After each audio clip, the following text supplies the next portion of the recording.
सातवें चरण की 57 सीटों पर वोटिंग लगातार जारी है और ये वोटिंग बढ़ चढ़कर जिसमें हिस्सा लेते हुए लोग नजर आ रहे हैं। पोलिंग बूथ्स पर कतारें नजर आ रही हैं। चुनाव आयोग की तरफ से व्यवस्थाएं की गई हैं और जहां पर नहीं की गई हैं, भारत 24 ने वो खबर भी दिखाई और उसका असर भी हुआ है।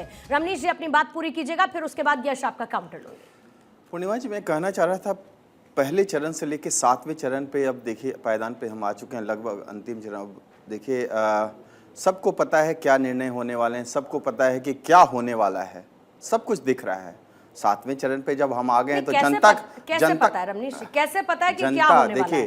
जैसा कि जनता का मूड जो है, जनता का आपने मर्म, आप भी तो बहुत बड़ी पत्रकार हैं, आपने तो देख लिया ना, आपने देश भर के कोने कोने में आप जाकर के देखिए ना किस तरह का मूड है, तो जनता का मूड दिख रहा है ना भाई। इसमें आप देखिए सब कुछ पता है। अब देखिए यही तो है। अब आपने देखा, ये भी देखा, ये भी बंगाल है, पश्चिम बंगाल में। 2 सेकंड रमनीश जी, किरण खेर की प्रतिक्रिया नहीं सकते आपको। मुद्दे काफी ज्यादा थे लेकिन विपक्ष कमजोर है, ऐसा भी कई लोगों ने कहा कि उनके पास चॉइस नहीं है। I don't agree there. मुद्दे ज्यादा नहीं थे, ये एंटी इनकम्बेंसी नहीं, प्रो इनकम्बेंसी है।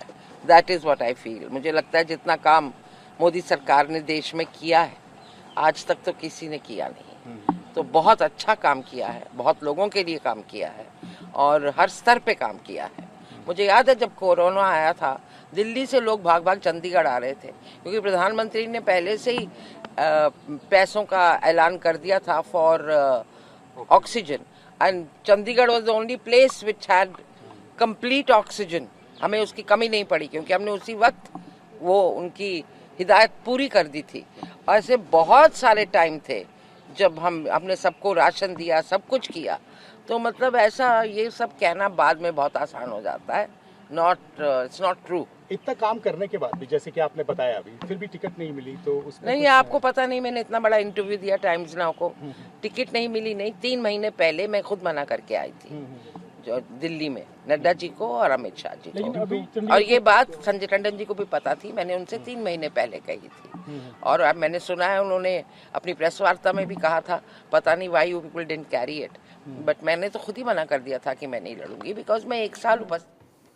ठीक है, तो किरण खेर को आप सुन रहे थे, बता रही हैं वो कि किस तरीके से टिकट को लेकर जब उनसे सवाल तो थोड़ी सी खफा, लेकिन ये बता दिया कि मैंने 3 महीने पहले ही बता दिया था कि मुझे चुनाव नहीं लड़ना है। रमनीश जी अपनी बात को पूरा कीजिएगा और मैं चाहूंगी कि इसको शॉर्ट रखते हुए जरा थोड़ा सा क्रिस्प रखिए। ये बताइए, आप कह रहे हैं कि अगर सबको पता है क्या होने वाला है तो किस वजह से पता है, जरा 3 बड़ी बातें बता दीजिए। देखिए जनता का मूड, जैसा कि मैंने 2024 में भी ट्रेंड बना, चाय वाला प्रधानमंत्री नहीं बन सकता है, चौकीदार चोर है, और आज देखिए आज प्रधानमंत्री ही सबसे, ये बात सच है, प्रधानमंत्री ही सबसे बड़ा मुद्दा है, क्योंकि उसमें उस व्यक्ति के अंदर दिखता है कि विकास की नीति एकमात्र उसकी एकमात्र पूंजी जो है उसके पास, वो है विकास की नीति, और उसी के इर्द गिर्द में आप देखिए चुनाव लड़ रहे हैं। आप तमाम अरविंद केजरीवाल की बात करते हैं, राहुल गांधी की बात करते हैं, अखिलेश यादव की बात करते हैं, ममता बनर्जी, सब में एक यही है, पुराने जो मुद्दे इनके थे, किसी तरह से एक विशेष वर्ग को खुश करो, उसको आरक्षण दे दो, उसी की बातें। अरे भैया, हिंदू बहुल देश है, हिंदू बहुल राष्ट्र है ये,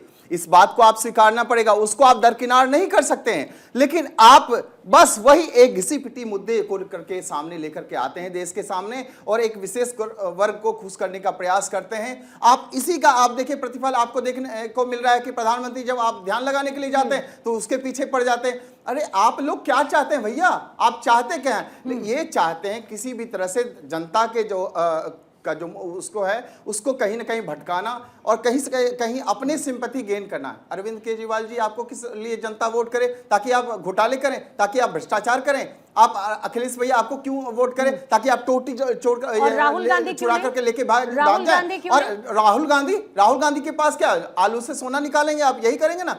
राहुल गांधी के मुद्दे यही हुआ करते थे ना। राहुल गांधी जब आए थे उन्होंने क्या कहा था? Rahul Gandhi national Herald case में भाई जमानत पे। तो आप देखिए ना कि इनके पास मुद्दे क्या हैं। सबके सब तमाम जो नेता हैं भ्रष्टाचारी हैं, सब के सब तमाम नेता को आप देखिए, पूर्णिमा जी इस बात को मानना पड़ेगा। आप कहीं ना कहीं एक रोल मॉडल, बस मैं 10 सेकंड लेना चाहूंगा, 10 सेकंड। आप कहीं ना कहीं हमारे देश को एक रोल मॉडल दीजिएगा ना भाई। इंडिया अलायंस से मैं पूछना चाहता हूँ, आपका कौन सा रोल मॉडल है? राहुल गांधी रोल मॉडल हो सकते हैं, अरविंद केजरीवाल या अखिलेश यादव, कौन से रोल मॉडल हो सकते हैं? पहली बात तो जनता को कम से कम देश में एक नेता तो दीजिए इनके पास नेता ठीक है, कहाँ मैं है? पूछ लूंगी ना वो, मैं इनके पूछ पास लूंगी, आपका कार्यकर्ता पॉइंट कहाँ है? टेकन है ना सर। कार्यकर्ता के रूप में आप ठीक देखिए है, ईवीएम और रमनीश वीवीपैट जी, मशीन जो है वो रमनीश जी लूट रहे समझ हैं गई आपकी बात, पश्चिम बंगाल में। रमनीश जी आपकी बात समझ गई, यश इसका जवाब देंगे, लेकिन अदिति उससे पहले पर क्योंकि पूर्णिमा ये तो वो आरोप प्रत्यारोप वाला बात हो गई है। इन्होंने उठाया सवाल की नेशनल हेराल्ड केस, अब भारतीय जनता पार्टी के जितने भी नेताओं को विलय किया है बाहर से उन सब पर केस था। केस आप बंद उस हो गया एक क्या? मिनट आप मेरी अदिति पूरी जी। बात करने दीजिए। दूसरी बात यह है कि विपक्ष तो अपना काम करेगा ना, उठाएगा ना मुद्दे। अगर कैमरे के सामने मेडिटेशन हो रहा है तो आप उठाने दीजिए, नहीं, आप भी और- उठाइए। और प्रॉब्लम अदिति, ये है राव- विपक्ष करे तो आपको दिक्कत ठीक है, है, आप करे तो अदिति जी, नहीं, अदिति और जी, विपक्ष को विपक्ष का काम नेहरू करने जी के दीजिए समय पहला। में नेहरू और जी कभी योगा भी करते केस का हुए जिक्र इसलिए मत नेहरू जी- कीजिए क्योंकि अदिति जी, आपने वो मुझे सारे काउंटर लोगों को करने लिया है दीजिए। जिनके ऊपर बहुत नेशनल हेराल्ड से 3 टाइम्स ज्यादा केसेस थे, इसलिए हम वो बोले जिसका काट ना हो। ठीक है, ठीक है, नहीं, गीता जी भी इसका कैमरा जवाब लेके देना पहुंच चाहेंगी, जाता जल्दी है से रमनीश मोदी जी बात की। करेंगे, लेकिन जल्दी से। हाँ। देखिए नेहरू जी के समय में योगाभ्यास करते हैं तो वहां पे कैमरा पहुंचने की क्या? ठीक है, अरे ठीक है। योगाभ्यास जो कर रहा है ठीक है, आप हमारे कह रहे वो हैं कि स्वास्थ्य संवर्धन के प्रधानमंत्री लिए के कर रहा है, ध्यानमग्न होने से शीर्षासन समस्या करते नहीं होनी हुए चाहिए, वो कौन सा नहीं है होनी कैमरा चाहिए वहां ना। पे कैसे पहुंच ठीक है, जाता है यश भाई? अपनी बात को पूरा कीजिएगा। रमनीश जी ये कह रहे हैं कि कोई तो रोल मॉडल आप भी दीजिएगा, राहुल गांधी सही। देखिए, पूर्णिमा जी, इनको 2 बातें नहीं पता है। पहली, विवेकानंद मेमोरियल में जो ध्यान कक्ष है वहां पे कैमरा ले जाना नियमों के अनुसार प्रतिबंधित है। दूसरी बात यह है कि ये जो बैंकॉक चिल्ला रहे हैं, कल परसों इन्हीं के जैसे एक और बैंकॉकिए को मैंने पार्सल किया था बैंकॉक, इनको बता दीजिए वर्ल्ड हिंदू कांग्रेस के नाम से आरएसएस वालों ने इवेंट किया था बैंकॉक में, ये इनको वहां चले जाना था, नहीं गए थे। तो ये राहुल अपनी जी चीज कहाँ मिटा जाएंगे रहे 4 हैं। के बाद, ये बताइए दूसरी जरा। बात, बीच में नहीं रमनी, कहाँ बीच में जाएंगे? नहीं। राहुल जी बीच बताइए में ना। नहीं, बीच में पता नहीं, तो अपनी होगा बारी ना, बोल नहीं लिया। पता है। दूसरी पता कर बात, लीजिए जरा। रोल मॉडल किसी चेहरे की मार्केटिंग से नहीं होता है। रोल मॉडल होता है कि किसी व्यक्ति ने जनता के लिए क्या किया, जनता के बीच में जाके क्या बातें क्या की, किया। आचरण बहुत रखा। सही एक सवाल तरफ किया एक आपने। ऐसा व्यक्ति है देखिए जो महिलाओं यही के रोल बीच में मॉडल भद्दे होता है। इशारे करता है, कोई जो देखिए टेलीप्रॉम्प्टर नेता देख के बनने के मिस्टर बाद स्वयं प्रधानमंत्री बोलता बनता ये है। ऐसे बीच में मनमोहन बोलवा सिंह लो की तो तरह मैं नहीं, भी पहले बोलूंगा प्रधानमंत्री सबसे बन गया पहले। उसके बाद रमनी। नेता। तो ये आप देखिए कि रमनी एक जी नहीं, मुख्यमंत्री बीच में नहीं। रमनीश जी कैसे बोलने दीजिए ना, प्रधानमंत्री आपके बन टाइम पे जाता कोई है? नहीं बोल रहा था, बोलने दीजिए, बोलने दीजिए। हाँ, तो देखिए अब जो एक छोटा सा यहाँ पे बात हो रही थी, किसी ने यहाँ पर बात उठाई थी और आप लोगों ने कहा कि हम लोग ये खबर दिखा रहे हैं या नहीं दिखा रहे हैं, तो वो कोई भी हम लोग यहाँ पर किसी एक मीडिया हाउस की बात नहीं कर रहे। अब मणिपुर का छोटा फ्लड नहीं, मैंने बड़ी यहाँ पे बात है। दिखाया आप है, बताइए मैंने कई रोल मॉडल चैनलों पर कौन नहीं होगा आपके देखा। लिए? कौन दूसरी प्रधानमंत्री बात, बनेगा? अब मुद्दों को, रोल मॉडल को मैं फिर से कह रहा हूँ, मुद्दे और रोल मॉडल किसी बताइए, चेहरे से बताइए। तय नहीं होते, प्रक्रिया से और लोगों के बीच में अपने आचरण से तय होते हैं। और पूरा विपक्ष इस समय अपना आचरण बैंकॉक कम जब आ से कम जाएगा भाजपा उसको और आचरण नरेंद्र कहेंगे मोदी से आप। बेहतर साबित कर चुका कौन सा है। और कैरेक्टर इनको वो तो ये भी डेवलप नहीं करता पता है? है कि ये इतना यहाँ पे बोल रहे हैं भाजपा के लिए। जेपी नड्डा साहब तो कह चुके हैं कि आरएसएस की हमें जरूरत ही नहीं है, हम तो अपने आप में ही मोती सिंह हैं। तो बने रहिए, अब जिसको जो बने रहना है भाई, सब अपने आप ठीक में है, मन के यश मोती आपका सिंह पॉइंट बना ले लिया देखिए। मैंने। आप जो कह रहे हैं वो ठीक है, बीजेपी और आरएसएस के उत्तर नहीं संबंध दे पाए कहाँ कैसे किस हद तक नहीं, जाते मैं हैं, आपको रोल मॉडल बने भी बता रहते रहा हूं, हैं मैं मुद्दे या भी बता रहा या हूं। टूट उत्तर जाते नहीं हैं। लेकिन लोगों का ध्यान इस बात पर भी है गीता जैन की विपक्ष इसके बाद क्या बना रहता है या विपक्ष टूट जाता है। मान के चलिए मैं कह देती हूं ये भी संभावित कि इंडिया गठबंधन जीत जाता है जैसा कि वो क्लेम भी कर रहे हैं, तो लोग तो ये भी पूछ रहे हैं कि भाई उसके बाद क्या, साथ साथ रहिएगा या राहें जुदा हो जाएंगी या अपनी अपनी आकांक्षाएं बाहर आने लगेंगी और फिर दिक्कत होगी। उसके बाद सरकार चलेगी ना पूर्णिमा जी। नहीं बिल्कुल चलेगी सर, लेकिन विपक्ष है तो सबको मैनेज भी तो करना पड़ेगा ना, इतने सारे अलायंसेज हैं। नहीं, इसीलिए तो मैंने- बैठक देखिए, बुलाई है यही सर आज। फर्क तो है, एक साल के यही प्रधानमंत्री फर्क है चाहिए। असली नीतियों में इस और ये तरह से खरीद नहीं, फरोख्त में। इंडिया हम अलायंस हॉर्स ठीक ट्रेडिंग करके है, नहीं ठीक है, एक साथ गीता जी को सुन रहे, गीता जी को। हाँ, यकीन मानिए इंडिया अलायंस दोनों सूरत में बिखर जाएगी, जीतने का कोई इंडिया- चांस नहीं है, लेकिन गीता 1% जी, इंडिया पाने नाम की है हमारे उनके मन अलायंस की का, इंडिया नाम है हमारे अलायंस। इंडिया अलायंस मैं बोल रही हूँ, इंडिया। इंडिया अलायंस एक आप मैं पूरा फॉर्म बोल रही हूँ मेरे भाई, जरा सुन लीजिए। और दोनों सूरत में इनको टूटना है, जीतने के चांसेस है नहीं, फिर भी आपके कहे अनुसार 1% अगर मैं मान भी लूं तो भी उसे टूटना है, तब सब महत्वाकांक्षा बाहर आएगी। उसके बाद ये होगा कि हम 1-1 साल का प्रधानमंत्री बनाएंगे, 1-1 साल का प्रधानमंत्री किस तरह से राज करेगा वो आप नहीं ये तो सोच- आपने कहा ना गीता जी, ये इन्होंने थोड़ी कहा है, ये तो प्रधानमंत्री जी ने कहा अरे नहीं, ऐसे भी हो और सकता है, प्रवक्ताओं ने संवाद। कहा, डिबेट्स देखिए, में आके प्रधानमंत्री कहा। जी हमारे, अभी मैं सुन रही थी चर्चा, तब रोल मॉडल की बात हुई थी, बोले विपक्ष ने रोल मॉडल नहीं रखा। 10 सालों में प्रधानमंत्री ने जो रोल मॉडल रखा है, आप देखिए कि उन्होंने पूरी दुनिया में अपने देश का डंका बजा दिया है। इससे बड़ा रोल मॉडल उनको क्या चाहिए? और आगे ऐसे ही लोग हमें चाहिए ताकि भारत का नाम और आगे जाए। अगर आप रोल मॉडल की बात कर रहे हैं तो आप राहुल गांधी को उस फ्रेम में फिट कर सकते हैं क्या? तो नहीं कर सकते। ये है रोल मॉडल, ये रोल मॉडल है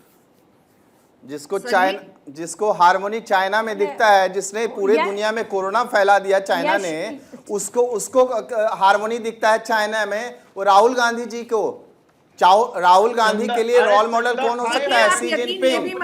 राहुल गांधी के लिए सी जिनपिंग हो सकता है, या तो पाकिस्तान का प्रधानमंत्री हो सकता है। राहुल गांधी विदेश चले जाते हैं, वहाँ पे भारत के बारे में, हमारे राष्ट्र के बारे में राष्ट्र का अपमान करते हैं, देश का अपमान करते हैं।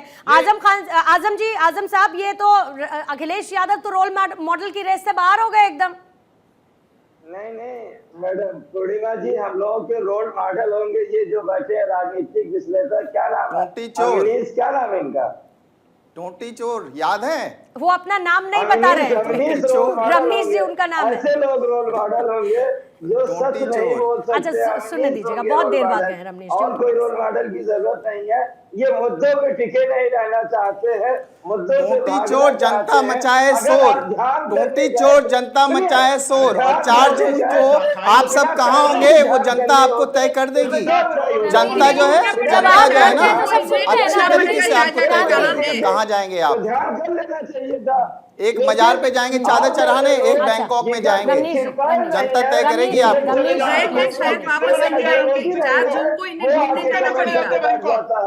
अफसोस ये होता है, अगर कोई आइडियोलॉजी हो, कोई चीज हो तो बताओ। आरएसएस की क्या आइडियोलॉजी है? आरएसएस तो खुद संविधान विरोधी चीज है। अरे आरएसएस चुनाव नहीं लड़ रहा है ना आजम जी, आरएसएस चुनाव नहीं लड़ रहा है। आरएसएस चुनाव नहीं लड़ रहा है, चुनाव बीजेपी, चुनाव एनडीए लड़ रहा है, चुनाव अलायंस लड़ रहा है। अलायंस और एनडीए पर रहते हैं ना, अलायंस और एनडीए पर रहते हैं ना। आरएसएस छोड़िए, वो पॉलिटिकल पार्टी है या पॉलिटिकली मदद करती है। संविधान विरोधी है। भारत विरोधी कौन है? आरएसएस है। आरएसएस के तमाम नेता, तमाम भागवत, देवजी वंद्या, सब लोगों ने कहा कि आरक्षण खत्म होना चाहिए। आरक्षण की समस्या। अब जो भी रमनीश जी ने, आजम जी जो कहा रमनीश जी ने, अब टोटी चोर उन्होंने कह दिया तो कह दिया, लेकिन जो उन्होंने देखा सुना कह दिया, अब उसको लेकर पर्टिकुलरली हम उसी के टिकट नहीं घूम सकते। कैमरे में सब दिखा, अरे रमनीश जी आप तो एक बात बता दीजिए, अभी आपने एक बात कही, रमनीश जी एक बात बता दीजिए। आपने कहा आजम जी को ऑन कैमरा। दिनेश लाल निरहुआ की प्रतिक्रिया इसी बीच में, पहले वो सुनेंगे। तो कोई भी अपना वोट खराब नहीं करेगा, और सब लोग जानते हैं कि भारत को विकसित राष्ट्र बनाना है, तो हमको यही अपना मतदान करके ही हम बना सकते हैं। 4 का जश्न जनता कैसे मनाएगी? जो 90 करोड़ वोटर है वो थोड़ा गा के बता दीजिए तो सुने लोग आपको। मुझे लगता है कि इस बार प्रभु श्री राम के उत्सव में जैसे लोग शामिल हुए थे, थोड़ा सा और आगे चलते, जैसे शामिल हुए थे लोग, वैसे ही 4 तारीख को एक बार फिर से आप देखेंगे इस देश में, इस देश के तरक्की के लिए, भारत को विकसित राष्ट्र बनाने के लिए फिर एक जश्न मनाया जाएगा। और जनता जो है उसके लिए तैयार है, चाहे कितनी भी गर्मी पड़ रही हो। पर आप देखिए सब लोग जागरूक हैं और सब लोग अपने मत का मतदान करने के लिए सब लोग बूथ पे आए हुए हैं। यही बताता है कि जो हमारे भारत की जनता है, जिन्होंने अपने वोट की ताकत से ही भारत को पूरे दुनिया में ताकतवर बनाया है, आगे भी विकसित राष्ट्र बनाने का जो हम लोगों का सपना है वो भी साकार होगा। लेकिन ये राहुल गांधी, अखिलेश यादव जो इतना कॉन्फिडेंट में है कि मोदी की अंतिम बीजेपी प्रत्याशी को इस वक्त आप सुन रहे थे, क्योंकि अंतिम के 2 मिनट है। नीति जी 30 सेकंड अगर आप अपना कुछ टेक, अभी तक जो चर्चा चल रही थी उस पर कुछ रखना चाहते हैं। से पूर्णिमा जी देखिए, जो ब्रांड मोदी है ना, वो केवल देश तक नहीं सीमित है, विदेश तक। आज पूरा विदेश आपके देश की ओर देख रहा है। अगर ब्रांड मोदी जाके योगा करते हैं तो पूरा विश्व योगा बनाता है। अगर ब्रांड मोदी आज मेडिटेशन करते हैं, देखिए भारत ज्ञान और प्रज्ञा का पृष्ठभूमि रही है, अध्यात्म की पृष्ठभूमि रही है, पूरे विश्व में भारत का अध्यात्म उसकी पहचान है। तो कहीं ना कहीं उस माध्यम से, और मैं एक चीज और बोलना चाहूंगी, जो मेंटोरिंग का जो एक रोल प्रधानमंत्री मोदी चाहे परीक्षा में चर्चा से, चाहे मन की बात से, चाहे अलग अलग कार्यक्रम से देश की जनता के साथ कैसे कनेक्ट करते हैं, वोटर में तो वो कहीं ना कहीं वोट में भारत टर्न को होता है या नहीं विस्तार और विकास के साथ ठीक है, जोड़ वो रहे हैं, वोट में साथ-साथ टर्न होता है या नहीं, विरासत को भी वो एक संरक्षण अलग बात करने है का पूरा चुनावी काम माहौल कर रहे में। हैं। ठीक है तानु जी, आप कुछ 30 सेकंड से। जी मैं कहना चाहती हूँ कि ब्रांड मॉडल मोदी जी को बना देना चाहिए, जैसे कि वो ब्रांड कपड़े पहन ले ब्रांडेड और उसका फिर प्रचार कर दें, चश्मा पहन ले, योगा कर ले, तो वो ब्रांड बन जाए। तो प्रधानमंत्री नरेंद्र मोदी ब्रांड मॉडल हो सकते हैं, लेकिन आपको रोल चश्मे मॉडल से कभी बहुत नहीं हो प्यार सकते है हैं। तनु जी, ठीक है? चश्मे से आपको बहुत प्यार है मुझे, बहुत क्योंकि- प्यार है। क्योंकि अभी मुझे अभी मैंने नाटक देखा करने के आयुष्मान कैमरे में खुराना देश को की वो भी जनता चश्मा परेशान लगा हो कर आए जाती थे, है। गलत उसके है, बाद मैंने बाहर। किरण खेर जी को भी देखा, वो भी बड़ा चश्मा बड़ा अच्छा लगा रखा था। वो घूमने आप गए भी थे, वो अच्छा वोट चश्मा देने गए लगाती थे, वो होंगी, धूप आप से बचने चश्मे के से लिए आपको गए थे। बहुत बिल्कुल मैं प्यार लगाती हूँ, मेरी ठीक आंखें है, कमजोर है, मैं इसलिए बिल्कुल। लगाती हूँ। नहीं नहीं, मुझे मैं यहाँ पर ये मैं तो वो वाले चश्मे की धूप लेकिन के जो ध्यान स्मार्ट करके चश्मे जो होते नरेंद्र मोदी हैं, जी मैं तो चश्मा उनकी लगा बात कर रही हूँ। रखा है, ठीक है सोचिए कितना सटीक अदिति, ध्यान एक रखो। एक सवाल आपसे ब्रेक पर जाने से पहले सोच वाले रमनीश जी, आप ही आपके पास रमनीश आ रही रमनीश हूँ, जी 2 आपके पास सेकंड आ रही हूँ, लेकिन संक्षिप्त में जवाब दीजिएगा और सटीक जवाब दीजिएगा, जैसा आप सटीक बीच में बोल रहे थे, आप टोक रहे थे कहूंगी। आपने अभी कहा उनको, जो सपा से आए थे, उनको ये कहा कि आरएसएस है इसलिए आप बचे हुए हैं, इसका क्या मायने है? देखिए इसका मायने है, सेंसिटिव है ये बात। 1962 में आपको सर, आपने आजम जी से कहा RSS है तो आप बचे हुए अदिति हैं। मैं इसलिए अगर कह रहा हूँ RSS नहीं होता तो क्या वो नहीं बचते? जवाहरलाल नेहरू, पंडित जवाहरलाल नेहरू ने ही सबसे पहले तारीफ करी थी 1962 में, जब चाइना वॉर हुआ था। चाइना जब हमारे ऊपर आक्रमण किया था, जिसको मणिशंकर अय्यर कथित आक्रमण की संज्ञा दे रहे थे। उस समय 3200 से ज्यादा हमारे जो सेना के जवान शहीद हो गए थे, 548 जो हमारे सेना के जवान जख्मी हो गए थे, जिसको आप कथित आक्रमण कर रहे थे। उस समय जवाहरलाल नेहरू ने ही आरएसएस की, आरएसएस उस समय हमारे देश में हर मुहाने पे खड़ा था, हमारे देश की रक्षा करने के लिए, हमारी संस्कृति की रक्षा के लिए खड़ा था। उस समय आरएसएस की तारीफ कर रहे थे, वो बात आपके ऊपर भी एप्लीकेबल होती है। राहुल गांधी या कांग्रेस के कार्यकर्ता, आपको पता है कि मैं आपसे ज्यादा तेज बोल सकती हूँ रमनीश वंश जी, आपको पता है मैं आपसे ज्यादा तेज बोल सकती हूँ, लेकिन मैं नहीं बोल रही हूँ ये कहते हुए कि जो बाकी पैनलिस्ट पर एप्लीकेबल एक डेकोरम होता है वो आपके ऊपर भी होता है। इसीलिए आउट ऑफ द लाइन जाकर कुछ और बोलने की कोशिश नहीं करनी चाहिए, उससे रिफ्रेन करना चाहिए। रमनीश जी तर्क करने के लिए आए हैं, कुतर्क करने के लिए नहीं आए हैं। ये तर्क वाली जगह है, कुतर्क की जगह नहीं है। ठीक है, एक ब्रेक के लिए इस वक्त बोला जा रहा है, फौरन से एक ब्रेक लेंगे, ये चर्चा जारी रहेगी। लेकिन एक बार फिर से बताते हुए, शाम 5 बजे से सुपर एग्जिट पोल भारत 24 पर देखना ना भूलिएगा। 6:30 बजे सबसे पहले डेटा होगा आपके सामने।